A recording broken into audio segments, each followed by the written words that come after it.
Hey, hey everybody, Foley here for the weekly news recap for the 10th to the 16th of July 2023. We're getting started a little bit late, but it is really good. Have you tried this new video game called Bed? It's great. It's the best. I love it. Hey Mel, how you getting on? Alright, let's jump into it. So, some updates that we have this week. EA have announced that a Black Panther game is on the way. This kind of had been leaked a little earlier in the year, when we were basically checking on, hey, what are the Shadow of Mordor, Shadow of War guys doing now? What are they up to? And turns out this is what they're up to.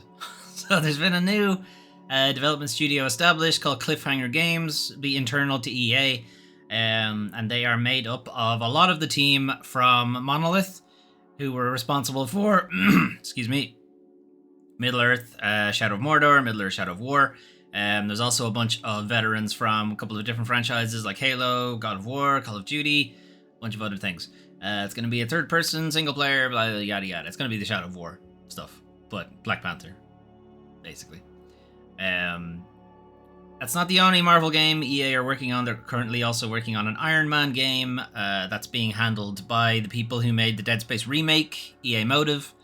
So that's what they're doing nowadays. And that's it. That's all we know about it. We don't have a trailer or anything. All we have is this art. Okay. Cool. It is being done in partnership with Marvel Games, so they're the people who are kind of partnering with Sony to do Spider-Man.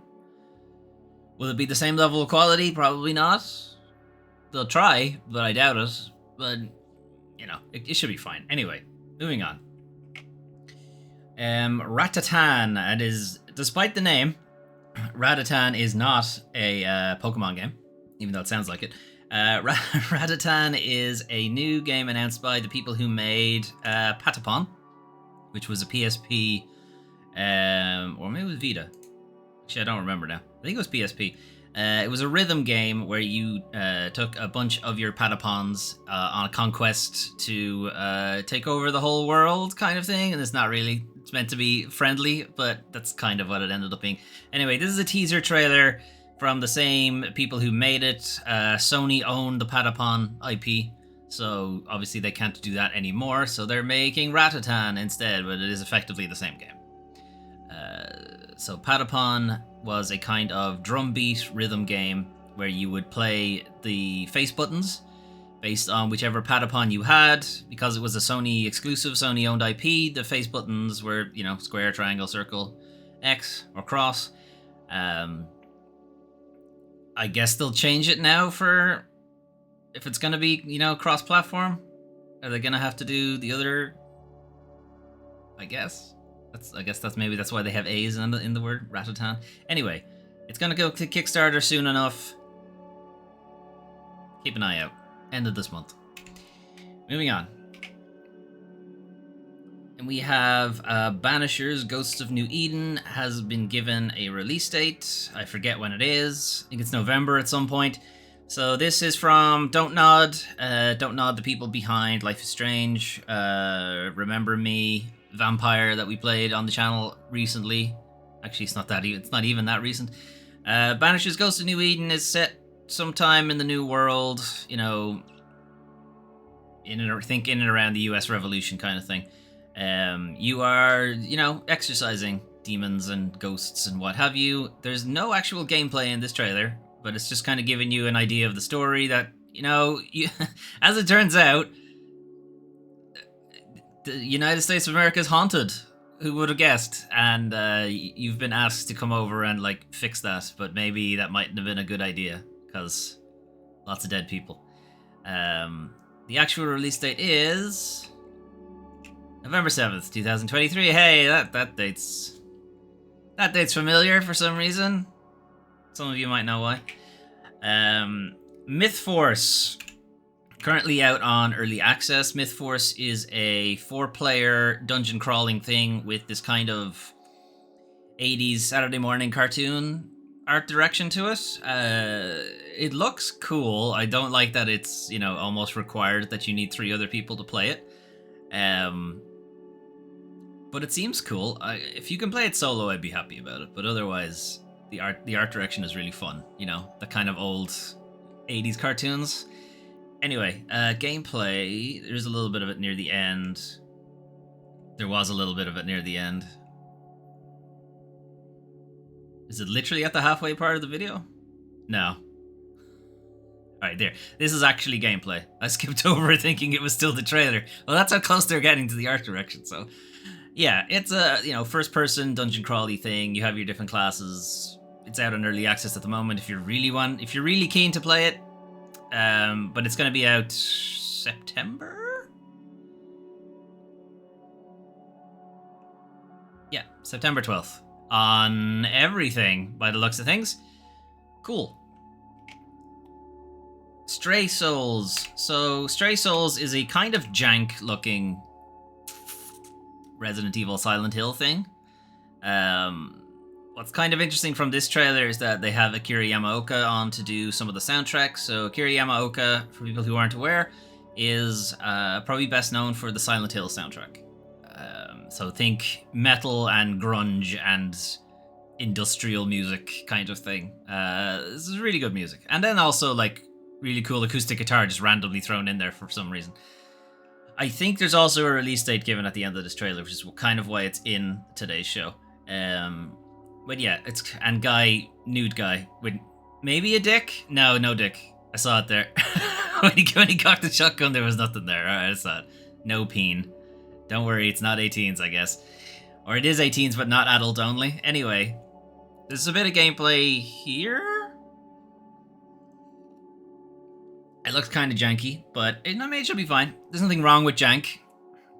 All jank means is you just didn't have the budget. That's all. You could still make it work. Anyway, I think there's a release date at the end here somewhere. Disappointed, no peen. Sorry. Even A Way Out had peen. They did their best to not show it, but it was there. Nope, no release date. Okay, I misremembered that trailer. Anyway, it'll be here eventually. Right, some old games that are coming back. Limited Run had a little showcase this week to kind of highlight some games that they're going to be doing limited runs of, as is their wont. One of them is the Gex trilogy. So, for people who may not be aware of Gex, because it's pretty old at this point, Gex was a 90s platformer, and their kind of whole shtick was that they kind of did parodies of films and TV shows of the time. So you'd have James Bond there, but they also did stuff like The Matrix, other big 90s films, Terminator, that kind of thing. So there'll be a Gex trilogy coming out at some point, being done by Limited Run Games. Limited Run typically do physical copies of indie titles. Indie developers who don't typically have the budget to do like a proper retail push of their game, so they'll do a limited run of them. So the Gex trilogy is one of these. There will also be a digital version of it as well. And as you can see in those two little cutouts, there's also a Tomba and a Clock Tower one on the way. I think Clock Tower is the next trailer. Yeah, Clock Tower is the next trailer. So, Clock Tower, the original Clock Tower is a kind of a choose-your-own-adventure escape room type thing. You are essentially trapped in this mansion, and you are being hunted down by the Scissor Man, who is systematically going about the place killing everybody else in the tower and you. They're going to try to kill you as well. And the kind of whole deal of it is try to find a way out of the mansion and don't get killed by the Scissor Man at the same time. The original Clock Tower never came out outside of Japan. So this is like the first time you'll be able to play it legitimately outside. Scissor Man doesn't sound that scary. Hang on. We gotta see her, because the scissors he has is bigger than he is. Although, to be fair, he's quite short. But still, it's quite big. Do we have a shot of the actual Scissor Man?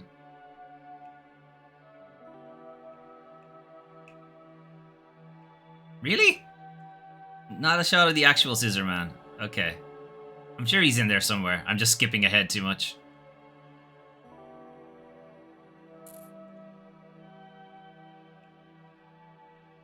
No, he's not in the trailer. Weird. That's weird. He probably is. I just can't see him. Make him trip while he runs with scissors. That is a thing you can do. Anyway, so it does seem like they're adding some new art, modernizing the graphics a little bit. They are keeping the aspect ratio. Anyway, early next year on, again, pretty much everything. So, good shit. Right. Oh yeah. The Access Controller. So the Access Controller, previously known as Project Leonardo, is the accessibility controller that Sony have been working on for the last while. It's going to be out at the end of this year. As you can see there, it is a very modular piece of work. These buttons can all be swapped out. The different button types can all be swapped out. You've got like scooped ones, you've got flush ones, you've got like giant sized ones and stuff like that. I'm kind of interested to see how it, kind of how it works. It's a bit pricey, so I don't know if I'll get it, but anyway, it's going to be on pre-orders near the end of this month and then actually out in December. I'm just kind of see how it will work, because you can make it work with... Is there a picture of it? There isn't a picture of it. Okay. You can make it work with the DualSense as well. So it's like you can have it as a supplemental controller, effectively having two controllers at the same time, or access to two buttons at the same time, and so on. Could you just have one giant button that's just map, open map, smash, do it like that? I don't know. That's all I can really think to use it for. But I don't know. It could be funny. It could be funny to just have giant take a picture button and so on. Anyway, that'll be out end of this year. Cheating, yes, maybe. So the free Epic game this week is Train Valley 2. Did you always want to live in a train valley? Well, good for you. There's the game just for you. Build even more complex railway networks than ever before. Doubt.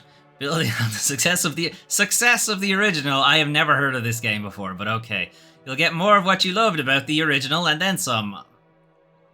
Alright, more than zero. Cool.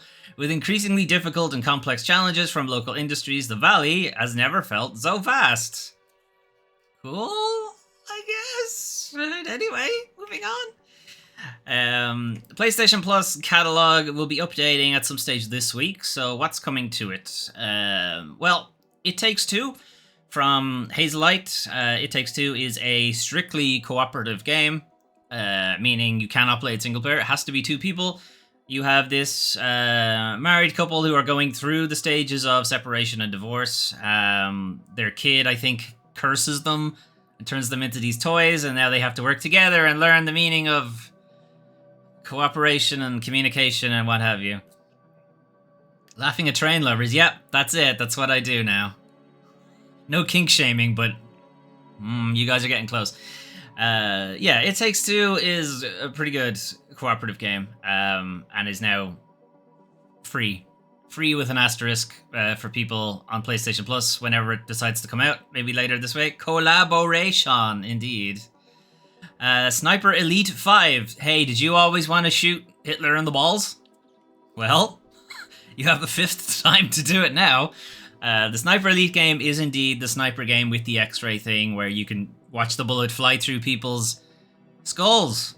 Definitely their skulls, definitely not their ballsack. Definitely not that, even though you can definitely do that too. Sniper Elite 5 is also cooperative. Or competitive, if you like. So it kind of has somewhat of a Soulsy multiplayer thing to it. You have this big open map. You have a couple of quests that you need, or tasks, or missions, I suppose, since you're a sniper. Kill these guys, or blow up this compound, or etc., etc. And you make your way across there on the map. You can have somebody join you in the map and, do it cooperatively, or you can invade them and try to stop them from completing their missions. So you can literally redo Enemy at the Gates, the film, You know, where they have the two warring snipers? And then the rest of the film happens, who cares? The warring sniper bit is the only interesting bit. Anyway, that's Sniper Elite 5. Hey, SnowRunner, hey, did you always want to drive a frustrating truck through Alaska? Well, I've got the game for you.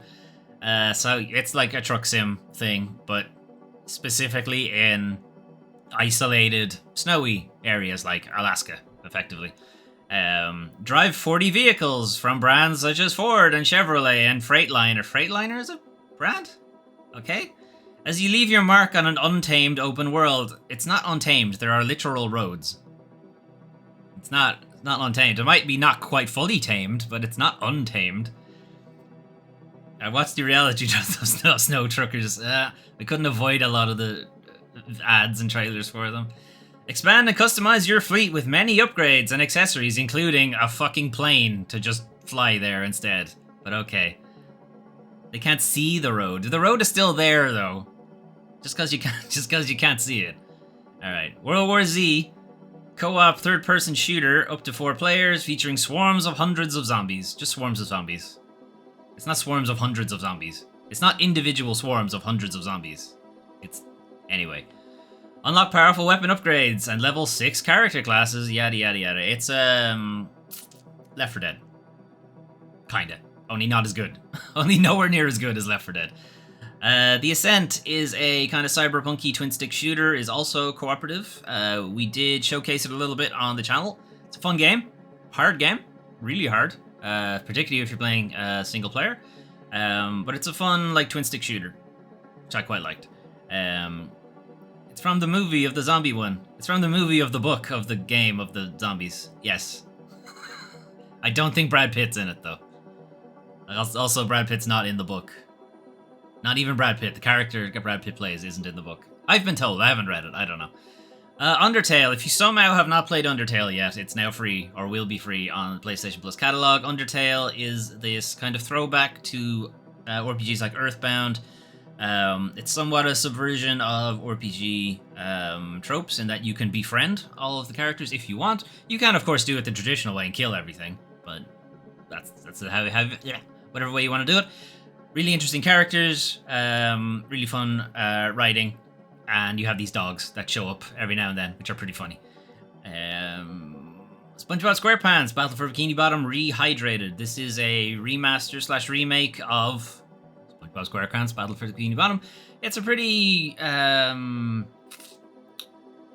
third-person platformer type thing. Ratchet and Clank, Jack and Daxter, that kind of thing, but no guns, obviously. And SpongeBob SquarePants. So, cool. Moving on. SpongeBob. Melty Blood Type Lumina is an anime fighter game. So think Guilty Gear or FNF, I think, or Dual FNF, those kind of games.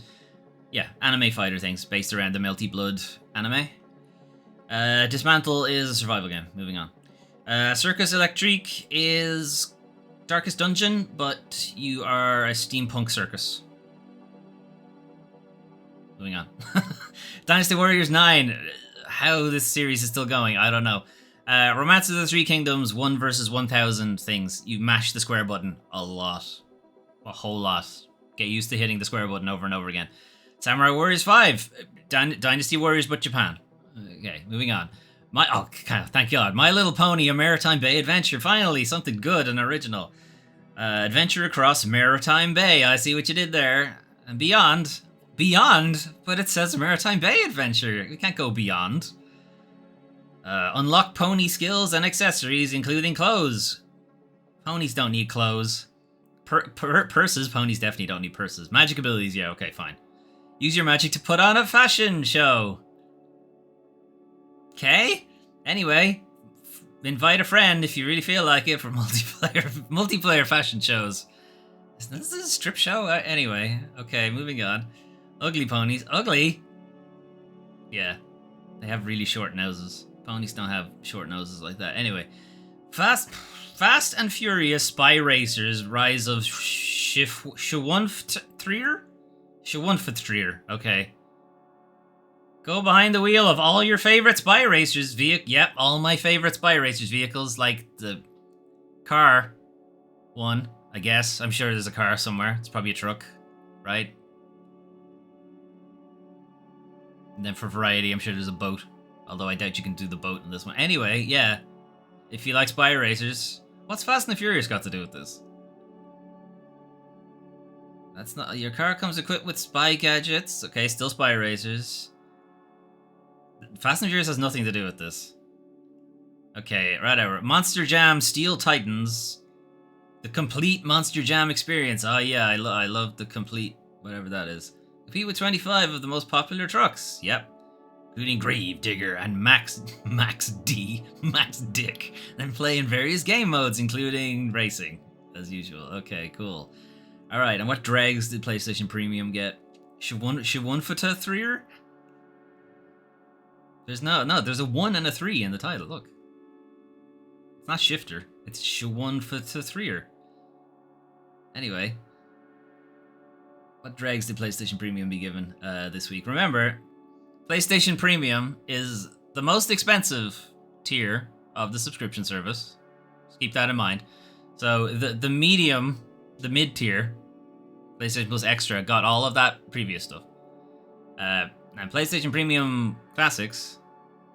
What? No, PlayStation Premium also gets all that previous stuff, but then you can pay to get these great games. Gravity Crash is actually pretty good. Gravity Crash Portable, Retro Fun meets futuristic thrills in PSP space shooter Gravity Crash even portable. Now enhanced with yada yada yada. It's a twin stick shooter thing, but it's actually pretty good. And then Twisted Metal PS1, but now on PS4, and Twisted Metal 2 PS1, but now on PS4 and PS5. This is mostly to coincide with the TV show that's coming out soon. That is somehow a comedy, even though every character in that is a psychopath, and one of them is a literal child molester murderer. The clown one. But it's a comedy. Moving on. Anyway, that's the PlayStation Plus catalog refresh for this month. It should be next week at some point. Maybe Tuesday. I'm not sure. I'm not sure when they actually update it. It's usually the middle of the month. Anyway, those are some of the games you can play soon. But what if you wanted to play something right now? Well, you could play Exoprimal if you can manage to keep your internet connection. Exoprimal is a PvPvE, 5-person multiplayer kind of arena gauntlet shooter type thing. Oh, that's a lot of genre buzzwords. There's this AI who's enslaving humanity and is basically sending people to do battle games so it can figure out how more perfectly to enslave humanity or something like that. I'm not sure. You jump into these big exosuits. The exosuits are all sort of class-based. You have like a tank version, a DPS version, a support version, and so on and so forth. And you fight dinosaurs. And the bitrate, it gets destroyed because there's too much going on at once. From what I've seen of gameplay, again, it'll be something that's fun if you have a bunch of friends to play it with. But I would not see myself playing this. Well, one, because obviously you need other people, so that's not going to happen. There's no single-player version. You have to jump in with 4 other people. You won't be accompanied by 4 bots or anything like that. The kind of stuff that I actually think is interesting is the AI, not him. The Leviathan AI is actually pretty evil, It's not like haha funny evil. It's like straight up, I hate you. I hate humanity. I'm going to destroy the whole thing. Kind of like Shodan, kind of like...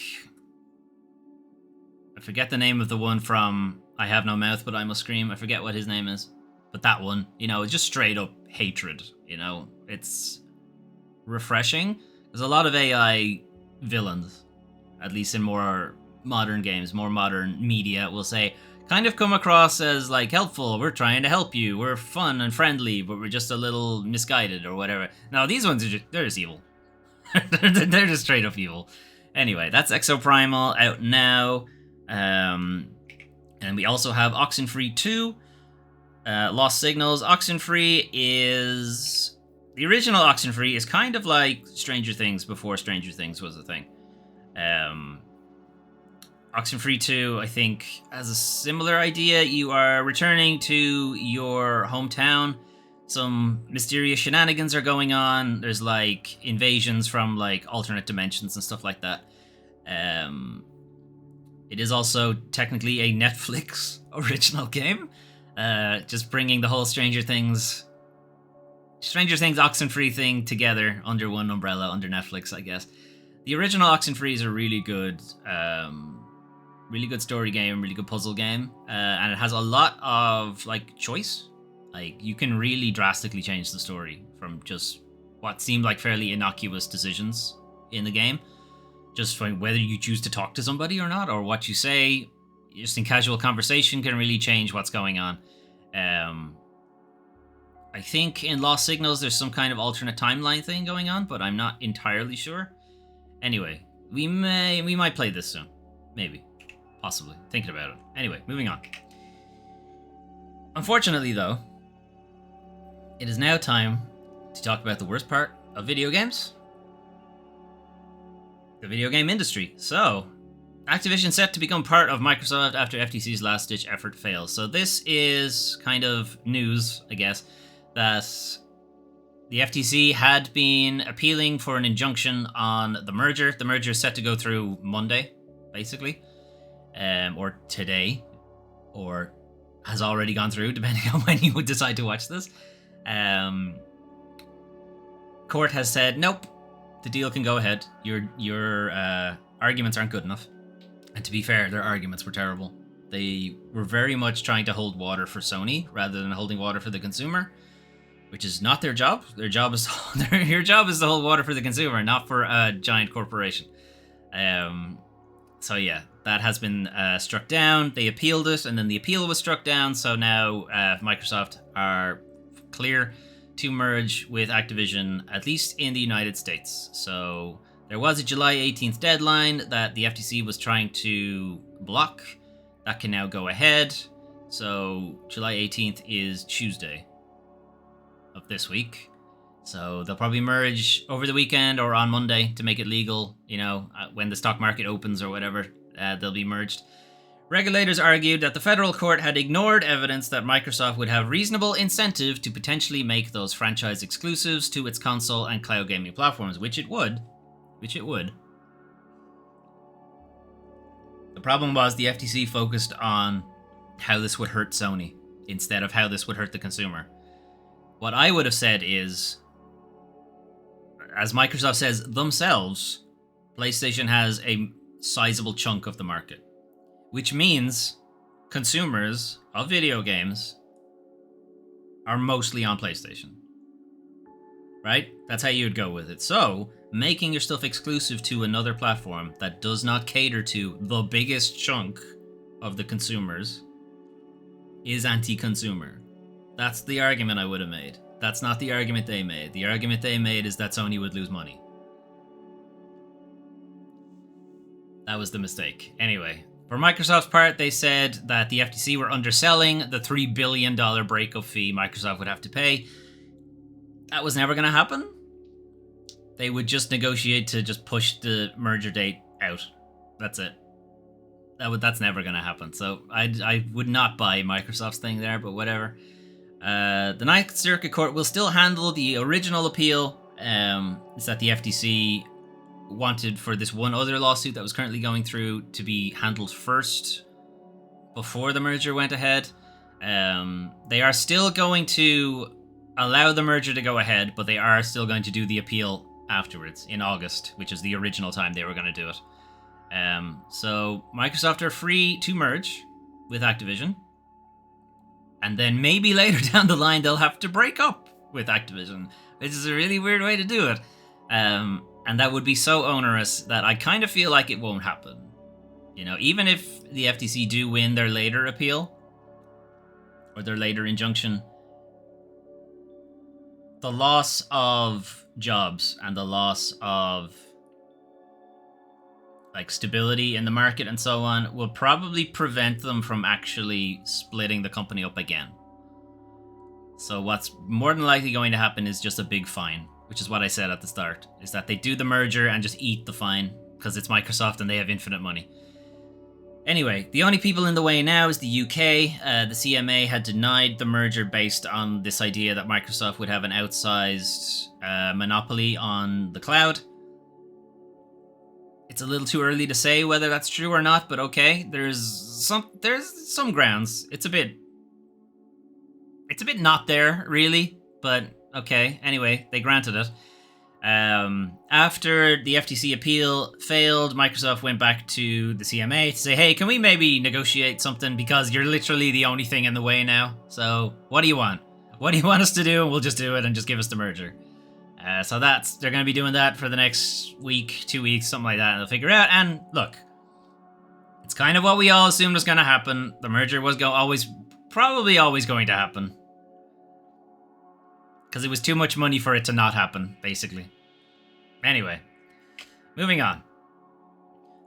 Pokemon Go creator Niantic accused of systemic sexual bias in lawsuit.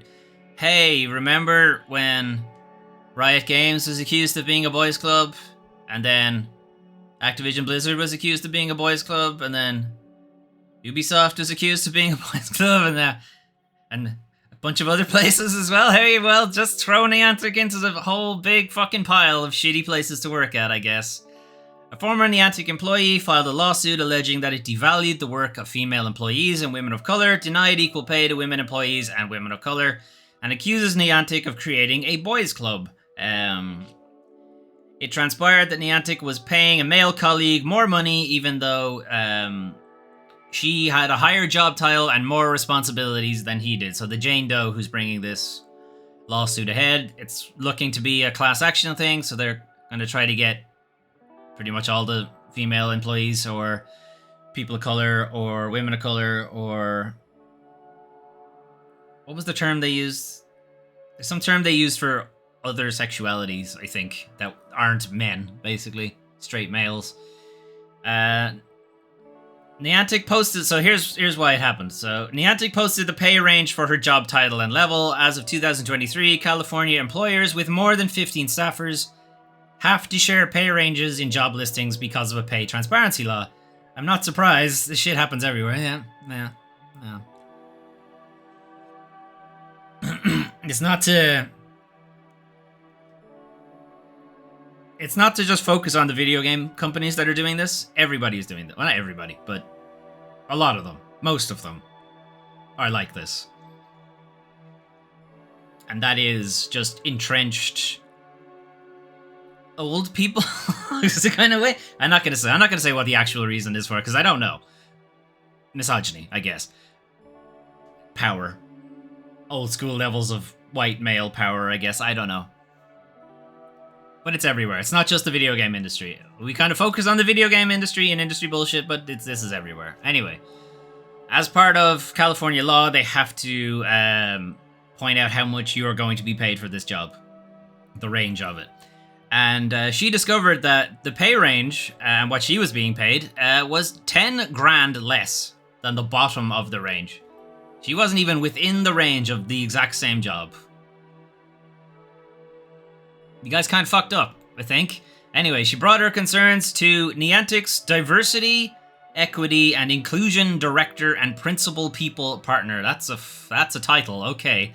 And they made clear that they and male upper management at Niantic were hostile to her complaints or voiced concerns about sexism or sexual bias in the workplace. Wow. If she can prove that, that's a slam dunk. And I don't doubt it's true. But anyway, me and my colleagues, we were paid less than the men in the team for more than a year and a half. Fuck's sake. Like, I don't get how it's not just, here's your position, here's what you're paid. That's it. Like, I do get why, obviously, but it's not that I don't understand why it's not like that. It's just a very cynical reason for why it's not like that. And it's just shitty. Here's your position, here's what it's paid. Done. Not you've been with us for 5 years kind of thing. Here's your position, here's what it's paid, and we'll index it to inflation. And we'll give you a bonus at the end of the year if you're doing well. That's it. You know, would people not be getting pay raises and stuff like that? Yeah, I guess, under that scale. But still, it stops this kind of stuff, I guess. Or maybe your pay raise should be indicative of, like, competency, but then that's also rife with, you know, hey, this guy does his job really well because he hangs out with me and goes for beers after work. He's not doing his job. Anyway, I don't know. I'm not a business enterprise person. I'm just saying there should be an actual reason that is not open to interpretation, I guess. Anyway, yes, they and male upper management were like, we paid 10% less. It's disgusting. Executives in the meeting also allegedly said her job evaluations were affected by her discussing workplace issues with her colleagues and said she was paid below the range because she had raised concerns with her colleagues. Again, if you could prove that, that's outright pay discrimination and retaliation. If she can prove it, you guys are fucked, honestly. Retaliation, yep, absolutely. That's you guys, if she can prove it, you guys are in super trouble. Okay. Many female employees, okay, so this is coming from Wolfpack, that are a internal women and I forget the term, honestly. I forget the term they used. It's women and, like, atypical genders or something like that. Many female employees viewed Niantic as a sexist work culture that disadvantages female employees. They expressed concerns about equal pay at Niantic. When these survey findings were taken to upper management, Niantic's chief marketing officer, Mike Quigley, required Wolfpack to remove references to the boys' club and similar comments about sexism in the workplace from their presentation to Wolfpack members about the results of the survey. That was the problem. That was the problem they had, that it just referred to it as a boys' club. Not the other stuff. Just that. But they weren't done there. Wolfpack could also not survey staffers without approval from upper management. You're not allowed to score goals unless your enemy or your opponent allows you to, apparently. That's fun. You're not allowed to score points unless your opponent lets you do it. Anyway, the lawsuit is ongoing. Sorry, the lawsuit has been filed. It may turn into a class action lawsuit. It feels like they absolutely have grounds for it. It's just a case of, do they have the documentation to back it up, kind of. And hopefully they do, because Niantic could do with a cleaning out of upper management. Anyway, moving on. Genshin Impact voice actors speak out over inexcusable lack of pay. So, the original story, voice actors behind the hugely successful Genshin Impact say they have been waiting months to be paid. Some of them are struggling without their paychecks, while the gacha-driven game rakes in billions in revenue. Gacha Impact. Genshin Impact makes so much money. It's incredible how much money it makes. They're expressing their frustration because they have recorded work over 4 months ago without receiving payment for it. So this is one of the voice actors. A fifth email with no response to Genshin Impact, or to Hoyoverse. Mihoyo, what's the name of the... Mihoyo, yeah. It's inexcusable for us actors to be waiting 4+ months for pay when you make $86 million a month. I'm so sick of waiting 3+ months for payment for literally the biggest video game project out there. This is from another voice actor who plays Paimon in the game. For people who haven't played the game, Paimon is effectively the surrogate voice for the main character, for you, because, as is traditional in Eastern video games, you don't speak. So they have a surrogate person to speak for you, effectively. So they basically do a shit ton of voice work, is basically what I'm saying. Anyway, they're struggling to pay rent because of this. Been working for months unpaid on a big project for a studio. I am owed thousands of dollars. The project has made billions. And then from another voice actor who plays D-Look, they were kind of pointing out that, you know, probably MiHoYo aren't responsible for this because it's the recording studio who actually pays us. Please remember that MiHoYo is the publisher, not the recording studio we work through. They may be just as unaware of this issue as the rest of you were. And the hope is that they can be made aware of how it's affecting their image and through subsequent actions correct it. And wouldn't you know, That's exactly what happened. It is in fact the recording studio who is at fault. So as an update, MiHoYo came back to basically say, we truly regret to learn about the ongoing situation now. As you may recall, one of the voice actors sent a 5th email with no response, so either they have the wrong email address, or someone is not reading their emails, or is in fact aware of it, but because there wasn't a big stink made about it, they just said, whatever. We truly regret to learn about the ongoing situation. Genshin Impact values and respects the work and effort of everyone involved, and we support our voice actors to claim their proper due. We have made payments to our recording studio on time, and we have immediately urged the studio to pay our voice actors. Meanwhile, we are also seeking alternative solutions. We will keep everyone posted on further developments. So alternative solutions could be anything from, we're changing recording studio, which they probably should, to we will pay you what you're owed, and then sue the recording studio. Which, to be honest, if I had the money, right, if I was MiHoYo and I had the money, that's what I'd do. I'd get my people paid, and then, smash the recording studio with my law team, effectively, because I'm making a shit ton of money. We have the money to do it. That is what I would do. I was kind of hoping what they do too. MiHoYo have a... what's the word? Reputation for being pretty quick to come back on these things. So they're pretty quick to placate their player base. So the voice actors probably did the smart thing with taking this to the player base and saying, your favorite voice actor is not being paid and may not be able to pay their rent or can't afford food or whatever, to rile up the player base, because that's kind of who MiHoYo listen to. Being a gacha game, they kind of require players to be spending small amounts of money all the time, right? So anything that prevents that from happening is affecting their bottom line. So they're pretty quick to come back on things like that. So hopefully that gets rectified soon. Okay, in horrible dystopic nightmare scenario, gaming CEO shares nightmare scenario of using AI to spy on devs. Don't think that this will just be in video games. This will be in practically every office going forward. So the CEO of TinyBuild considered using large language model AI to spy on its developers. They explained how ChatGPT could be used to try and monitor employees who are toxic, at risk of burning out, or simply talking about themselves too much. ChatGPT can't do that. ChatGPT is a language model. It cannot actually infer anything. It can't analyze or come up with tone or anything like that. It just spits back out what you're expecting it to. Basically, it's a language prediction model. It can't do what he's trying to say it can do, which is obviously a problem because they seem to think it can. So you could supply ChatGPT with transcripts from Slack or Zoom or other task managers, and remove the identifying information.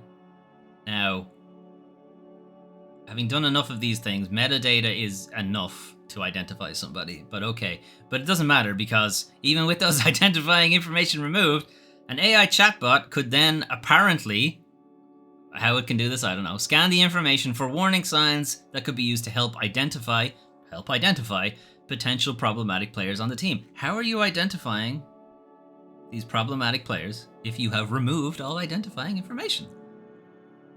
Now, either they don't understand how ChatGPT actually works, or how an AI chatbot would work, and so on, or the removing identifying information is bullshit, which is probably the actual thing. This part of the presentation... Oh, okay, so this is when he was being given a ton of shit about it. This part of the presentation is hypothetical. Nobody is actively monitoring employees yet. I spoke about a situation where we were in the middle of a critical situation in a studio where one of the leads was experiencing burnout and we fired them. No. We were able to intervene fast and find a solution. The solution was firing them. ChatGPT would monitor... what ChatGPT would monitor is how often people refer to themselves using me or I in office communications, because apparently that makes them not team players in the most stupid way to interpret that. Because if you use the word I and not we, you're not a team player. What kind of amateur psychology is that? Anyway, Surveying employees for names of co-workers they had positive interactions with in recent months, and then flagging the names of people who are never mentioned. Fuck you. If someone is doing their job, they're doing their job. Leave them alone. You don't want to have people who are just the office clown or the office mom or the office dad or whoever, the only people who get mentioned. If you have to repeatedly... Okay, so this is people responding to this whole thing. If you have to repeatedly qualify that you know how dystopian and horrifying your employee monitoring is, you might be the fucking problem, my guy. It's from a writer at Warner Brothers, Mitch Dyer. And then a great and horrific example of how using AI uncritically has those in power taking it at face value and internalizing its biases. This is tweeted from UC Santa Cruz Associate Professor Maddie Bryce. If you take this without any kind of, attempt to read between the lines or whatever, you take it at face value, that this CEO seems to think that ChatGPT is an actual, proper, sentient AI that can think for itself, which it is not. It very much is not. It is not even an AI, technically. Not even technically. It is not an AI. It is a language model. That's it. It does language things, and not even well. But okay. They seem to be taking this as literally HAL, or GLaDOS, or whatever, that it can actually think, and is this a kind of super intelligence. They're not the only ones thinking that. It's not just this video game CEOs thinking it. You have the SAG-AFTRA strike going on right now. A lot of the C-suite in Hollywood and Netflix and Disney Plus and Disney and what have you are thinking AI can just do their job for them.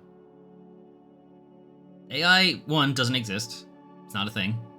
It's purely science fiction. But they all seem to think it can. Because either they're stupid or they're just seeing that we can just make money without having to pay anybody. And that's all they care about. They don't care that it will be crap. They don't care that it can't actually do what they think it does. They can just see the dollar signs. And that's not good for the rest of us. Like the 99% of the rest of us. Anyway, in uplifting news, not really. 87% of classic video games are critically endangered, says Game History organization. So, okay, so prepare yourselves for what they consider a classic game, okay? Anybody like 20 plus, prepare yourselves for what they consider to be a classic game. The availability of games released before 2010. Games released before 2010 are considered classic. Ouch. 87% of retro games are critically endangered in the US, and the US is pretty much the biggest market, so everywhere. They are difficult to play in their physical and digital form. So here's what they mean by endangered. No, I'm done. 2010, I know. God, just put me in the grave already. Consumers don't need to rely on traveling to a library, maintaining vintage gaming hardware, or using an emulator or piracy to play the game. So that's what they mean by not endangered. If you do not have to do any of that to play a game from before 2010, it is not considered endangered. If you have to do any of those things, it is endangered. So any game that you cannot buy anymore, basically. So think of pretty much the entire NES, SNES, Game Boy catalog, vast majority of the PlayStation catalog. Pretty much any portable console. Almost all of those games are pretty much inaccessible. So 13.27% are games that are now readily available, which basically means their publisher took the time to either remaster them or port them to PC or something like that. 5.8% of games across the Game Boy family are available to buy digitally. 5.8% across the entire Game Boy catalog. Thanks, Nintendo. This is because Nintendo shuts down their shops all the time. That's kind of the big reason. And the Commodore 64, just 4.5% of games. Now, to be fair, that's like 10 games. How many games did the Commodore 64 have? It had loads. It actually had tons. 4.5%. Yeah, the Commodore 64 games very rarely get any kind of porting, just because of... They don't look good. They really don't. They look really bad. But that doesn't matter. They should still be preserved, and they're not being preserved is the problem. The number of games that are re-released is significantly low. Games released before 1985, which represents 3% of the current market. It's basically zero. Video games before 1985 don't exist. Now, I often say that as a joke, because I was born in 1985, and a video game that came out before I was born doesn't exist. But that is not actually true. Pong predates me. Mario Brothers technically predates me by like a week, 2 weeks or something like that. And so on and so forth. Like, this would be saying, like, film from before you were born doesn't exist, which would mean Star Wars doesn't exist, to me. 1977. I'm sure there are other films, I can't think of them right now, but I'm sure there are tons from before then that at least film buffs would be like, no, they're super important to cinema. I guess not as big a film buff for that kind of thing. Do you know, Alien, exactly, thank you, Melwin. Alien predates me as well. And so on. I'm sure there are others. They are restricted from, so basically the way that most video games are preserved, proper preserved now, not just it sits on a piracy server somewhere and you can technically access it. Actually properly preserved, like museum quality, is by usually the Video Game History Foundation or the Software Preservation Network, and they store them digitally, and they store them in a way that they can be played on pretty much anything. However, they are restricted from sharing these games due to copyright laws. So copyright is the life, what is it? It's the life of the artist plus like 70 years or something stupid now because of Mickey Mouse. If you are not familiar with it, I'm sure you're aware that Disney routinely extend copyright and what have you, or they're usually at the forefront of it because they own all of the IP almost at this point. But there is the Mickey Mouse rule of copyright law, which is copyright law is extended anytime Mickey Mouse is about to enter public domain. That was the usual rule. Now, technically, he has entered public domain, but that is only because Disney have made like quite the distinction between the original Mickey Mouse design, the Steamboat Willie design, and like modern Mickey Mouse. And that was kind of to like stop having the copyright thing be so ridiculous. I'm not sure if they did that. I mean, I doubt Disney did it like to be a good guy, because they're not the good guy. I think they were just finally coming up against people who were like, this is getting dumb. You know, you're basically making copyright indefinite at this point. I think they just felt the wind was changing on that. But the point is, that means games from 1985, let's say, are still under copyright. Even though they can't be played, the publisher probably no longer exists. The IP is probably an orphan IP, which means we don't know who owns it. And if you don't know who owns it, legally, you can't do anything with it, because you don't know who owns it. You could be stepping on the toes of somebody you don't know. You don't have the legal right to resell the thing because you don't own the IP. Just because nobody owns the IP doesn't mean you own it, kind of thing. Now, there has been some push to have orphan IPs just be absorbed into the public domain. Just nobody has contested it in X number of years. Just it's public domain now. That is getting significant pushback from legacy IP holders, obviously, because that would mean if you don't do anything with the IP for X number of years, it becomes public domain as well. And obviously they don't like that. But yeah, this is obviously a huge problem. Because, now fine, you might not care about games from earlier than 2010, you monster, but just think, in a couple of years you'll be finding out that classic games from before 2020 are considered classic, or games from 2010, and so on. And then you'll be like, not Fortnite, I can't play Fortnite anymore. And speaking of Fortnite, games that are routinely updated and stuff like that become extremely difficult to preserve. It's going to be a lot harder to preserve games like we'd been used to before now. This is from Sid Bolton. Sorry, this is from Chris Young, who's the librarian and curator of the Sid Bolton collection at the University of Toronto, Mississauga. Basically, a video game software preservation library, to basically say that games that are updated constantly, it makes it very hard to preserve them because they're changing all the time. And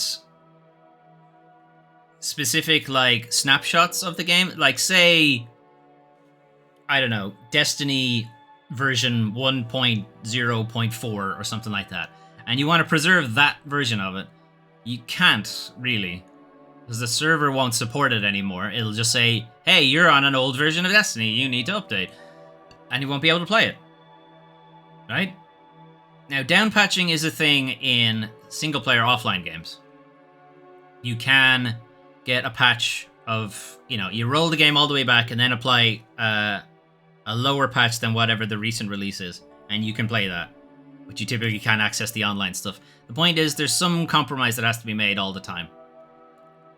And that is because game publishers, who only care about the money, remember, because they're not, the vast majority of game publishers do not have the creatives at the top of the, C-suite. The CEOs are almost always enterprise guys.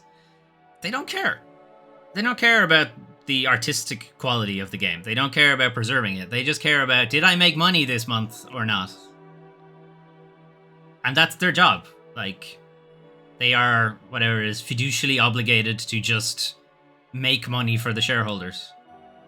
Now, I think that should change, personally, but right now, that is what their job is, to make money. Their job is not to preserve the game, even though they should. But it's not their job.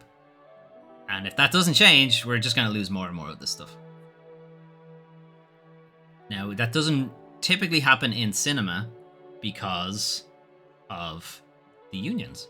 The directors' union is quite powerful, and they can mandate for these kind of preservation things.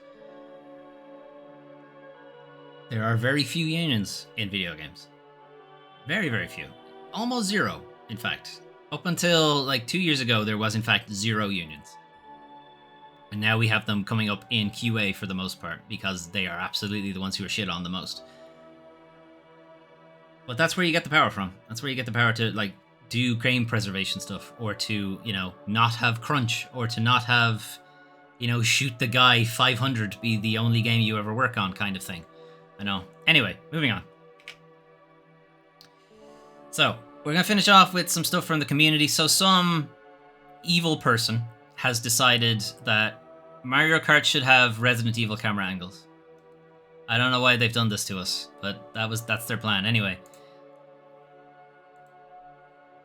Of course, it doesn't actually full screen. All right, anyway. As you can see in the top, you don't actually follow the way you would normally play Mario Kart. So they're playing Mario in this. As you can see, Mario just goes flying off the screen whenever the camera angle changes. And everybody else plays fine. But Mario, not so much. He just goes flying all over the place. There's no concession in this mod to, like, tell you who you are playing or where you are on the screen or anything like that. It's just, nope. Remember who you are. That's it. He just goes flying all over the place. This would be so confusing. Especially if... So right now, like, all the other players are computer controlled, right? So it works out fine. Whoops.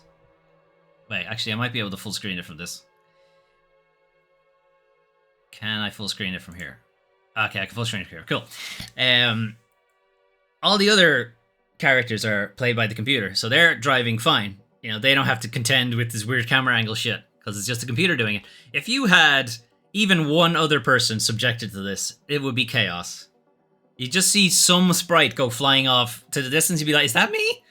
Is that the other guy? I'm not even sure. You'd have to correct for it. You'd almost be driving it based on the bottom screen instead of the top screen. And if it ends up being like 4 people, I think 4 was the max you could do in the old Mario Kart. That's just not happening. You would not be able to tell who is who. Anyway, absolutely cursed shenanigans going on there. Right, we will leave Exoprimal, I guess, since it's probably the bigger release this week. We'll leave Exoprimal to loop in the background. Anyway, that was the news for the 10th to the 16th of July 2023. Limited Run doing a lot of, or trying to port over a lot of older games, like the Gex Trilogy, like Clock Tower, Tomba, a bunch of other stuff. You should check out Limited Run. They do some really good stuff. Banishers Goes to New Eden has gotten a release date. Myth Force has gotten its release date, September. Banishers is November. EA are working on a Black Panther game, which we kind of knew already. It had been leaked, but now it's been confirmed. Some other stuff that I forget. PlayStation Plus, Catalogue, a lot of cooperative games. So It Takes Two, Sniper Elite 5, SnowRunners, The Ascent, other things. Twisted Metal Classic, Twisted Metal 1 and 2, probably to coincide with the TV show. Exoprimal is a new release. It Takes Two, not It Takes Two. Oxenfree 2, Lost Signals, also a new release. Niantic are joining the pile of shitty places to work, which is starting to just become everywhere. 86% of games from before 2010 are becoming inaccessible and are also considered classic. Just kill me now. Just kill me now. Put me in the bin. Ridiculous. FTC have lost their appeal against the Microsoft Activision merger, so that is free to go ahead. Should happen this week, some point. And some hero, question mark, decided to throw in fixed camera angles into Mario Kart for some fucking reason. Anyway, craziness. Anyway, that's what's happening in the video game industry, but what is happening in this very small part of the video game community on the channel? So we have our game roadmap for the July to December of this year, 2023. So I have added these kind of colored borders to kind of make things stand out a little bit better. So games that have a green border and a green symbol means they have been featured on the channel. If it's a yellow border, they are in progress, being featured. And if it's a gray border, like Resident Evil and Final Fantasy here, they're on the way. Soon-ish, maybe. Watch this space. Anyway, moving on. This week we finished Diablo. So we completed Diablo 1 this week, got all the way down to the bottom of the labyrinth, and then spent like a solid 20 minutes trying to kill Diablo. He hits hard, unsurprisingly. The Lord of Terror hits you pretty damn hard. But that's done. Now you can find the full LP of it over on the YouTube channel. We also played Guilt as part of my Foley Plays Games a Bit series, where we play newly released titles for a little bit. So we played Guilt this week. Guilt is a formerly Stadia exclusive. Technically, it's not really a new release because it came out in 2019, but it has been rescued from the corpse of Stadia and is now newly released on other platforms, practically every other platform. It has a really nice art style. It has a lot of almost Tim Burton and then a fair bit of Little Nightmares to it as well. The gameplay is pretty basic. So you're kind of here mostly for its art direction and its story. And its story is you are trying to find your cousin, who seems to be lost in this other world that has all these horrible monsters in it. And maybe kind of sort of you might be responsible for it. Maybe. Probably. I haven't finished the game yet. But you're probably responsible for it. Anyway, yeah.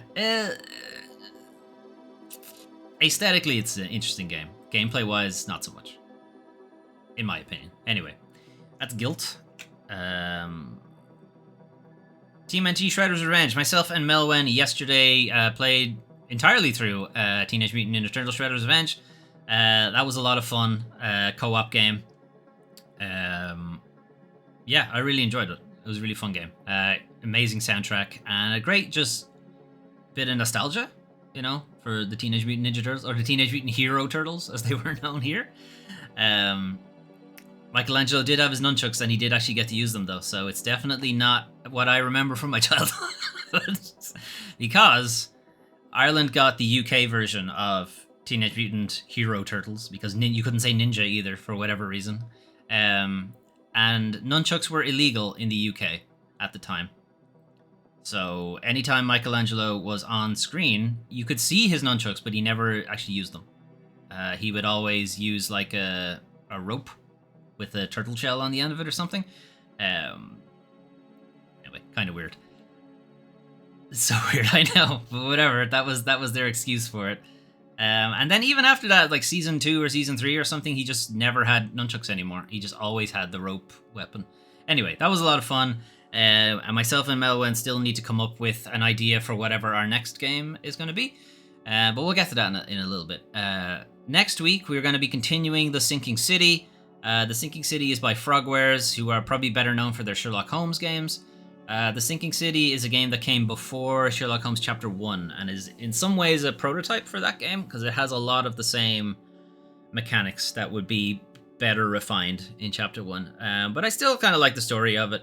We are playing Charles Reed, who has come to Oaktown following these kind of strange visions he's been having, and has kind of tracked down a bunch of other missing people who have also been having these visions, and they've all been kind of going to Oaktown. And wouldn't you know it, there's some eldritch shenanigans happening. Anyway, we're going to be continuing The Sinking City on Tuesday. Wednesday, we are going to start a new series, which is Foley Plays Final Fantasy. So I'm gonna, like I've been trying to do with Resident Evil, we are going to play all of the Final Fantasy games. Oh boy, that's gonna take me a while. Anyway, we're gonna start with the Pixel remasters. So Final Fantasy 1, the original one, doesn't even have a number, it's just Final Fantasy, which turned out to be not so final, and I'll tell you all about that on Wednesday when we get started.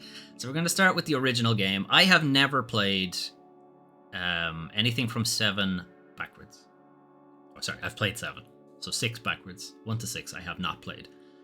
So we'll be looking into these.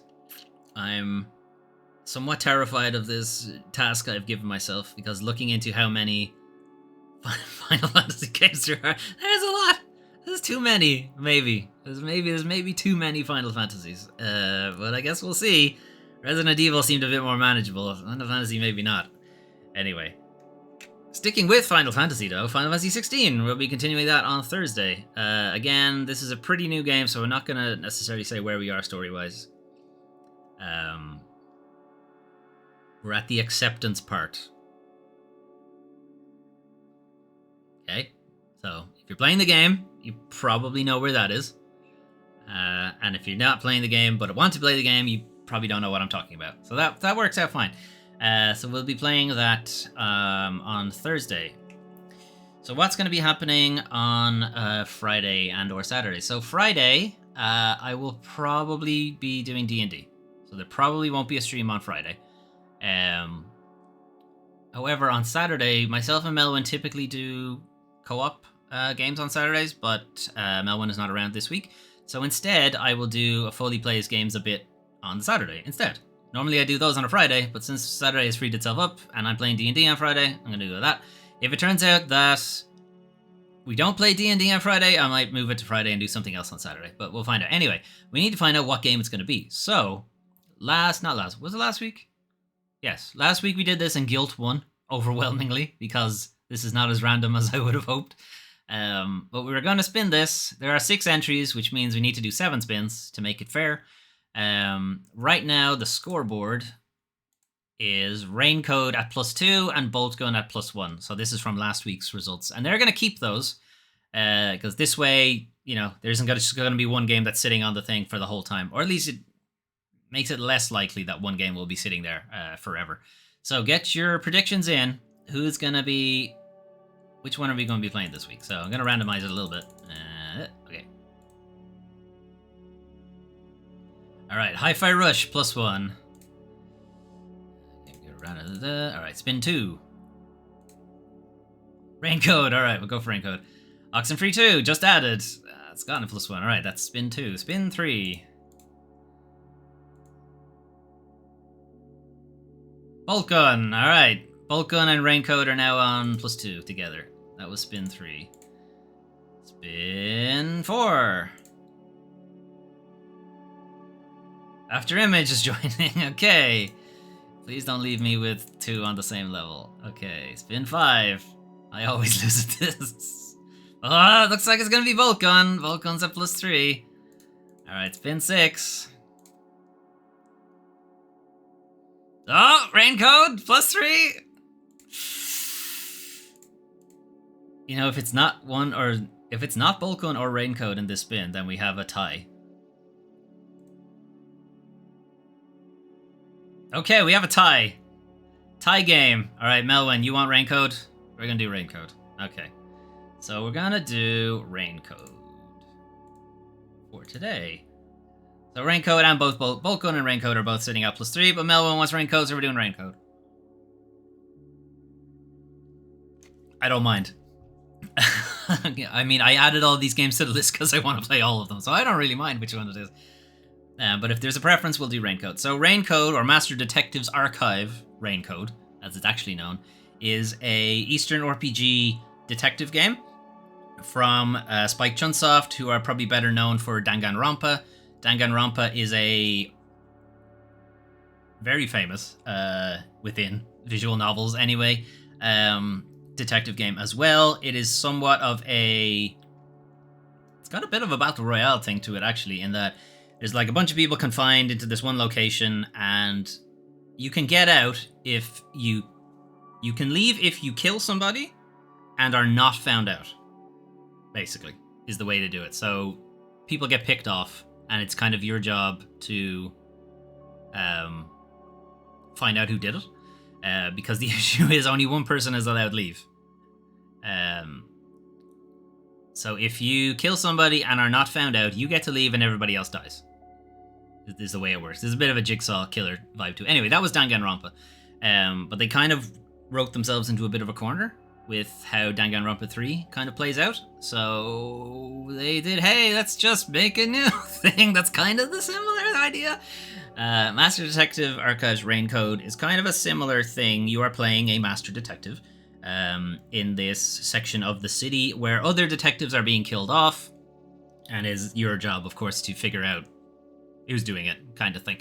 Anyway, we'll be playing that on Saturday, or if there's no D&D, we'll play it on Friday. So next week does not look like this, actually. It looks like, just swap these out. Now, is Master Detective Archives done under M, or is it done under OR? It's under M, okay. So Master Detective Archives, and Mel went over there. No, Mel went over there. Okay, and then I move this over here. Done. Okay. I'm out. Yeah. I'll move you back in a second. I want to keep the template the same. But yeah, this is what next week is going to look like. So the Sinking City on Tuesday, starting Foley Plays Final Fantasy on Wednesday, continuing Final Fantasy 16 on Thursday. No stream right now, at least, because I'll be playing D&D on Friday, and then Master Detective Archives Raincode will be part of Foley Plays Games a Bit on the Saturday. And then we'll be right back around to the weekly news recap on Sunday. Right. That is your weekly news recap and your channel update for today, for the 10th to the 16th of July, 2023. Thanks for dropping in, Melwen. Appreciate having somebody to chat with while I do these things. And anyone who's lurking in the background, that's fine too. Happy to have anybody watching things, what have you. If you want to catch up on any of those games I mentioned, or previous entries in the Foley Plays Games series of the various series that I do, you can find them all over on the YouTube channel, youtube.com/DoomTime5. And if you want to hang out and just talk about video games, you can find us on the Discord. Just do !Discord in the chat and you'll get a link. Or just go to the About page on Twitch and you'll get a link. Or fucking send me a message and I'll DM you a link or whatever. Anyway, that's it from me. Melwen is playing Scorn later today, I think, at around 8 p.m. my time. So drop by and hang out and be grossed out along with the rest of us. That game is gross. Anyway, I'm going to head off. Have a good rest of your day. And maybe I'll see you in Melwin's chat, or maybe I'll see you for the Sinking City on Tuesday. Bye-bye.